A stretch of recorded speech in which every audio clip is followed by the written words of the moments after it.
Policy of paramountcy. Lord Hastings, the first Governor General of India. Lord Hastings was the first Governor General of India from 1813. He started a new policy of this paramountcy. Paramount means supreme, British power greater than that of the Indian states. Under this policy, company claimed that its authority was paramount or superior or supreme than the Indian states. Its power was greater than that of the Indian states. Doctrine of lapse. Lord Dalhousie used this policy between 1848 to 1856 CE. Lord Dalhousie, the Governor General of India between 1848 to 1856, used this policy of doctrine of lapse. According to this policy, when any ruler of a subsidiary state died without a natural male heir, his state would be taken over by the British automatically.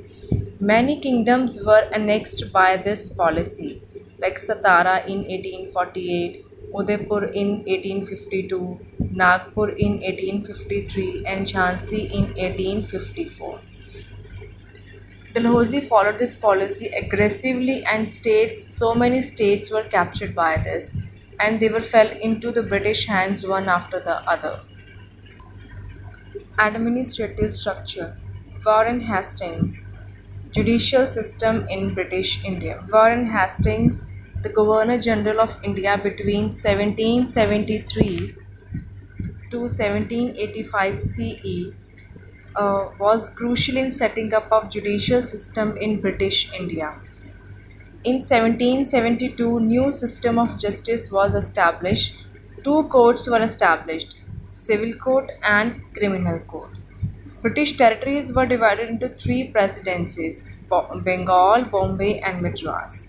Presidencies. Presidency means an area which is directly administered by the British India. So these areas come under the direct British India.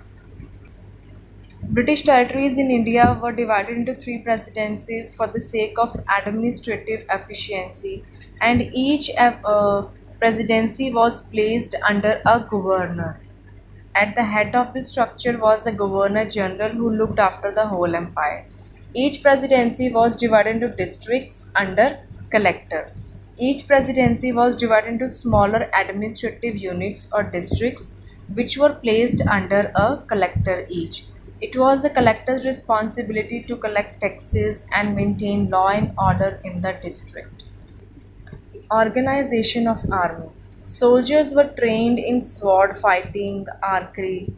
Army was one of the most important pillars of the British administrative structure in India, as it helped the company to conquer and protect its empire, Indian Empire. The major part of the company army consisted of Indian sepoys who were mostly peasants and recruited from the areas which now form part of Bihar and Uttar Pradesh. They were then trained to be professional soldiers in the European style. Company had larger infantry than a cavalry. Infantry means soldiers fighting on foot, and cavalry means soldiers used to fought on horses. So company had larger infantry than a cavalry. Infantry means the company had a larger soldiers who were fighting on foot than a cavalry who were used to fight on horses. Indians could not go beyond the rank of a subedar in the army. The higher officials of the army were British, so Indians could not go beyond the rank of a subedar in the army.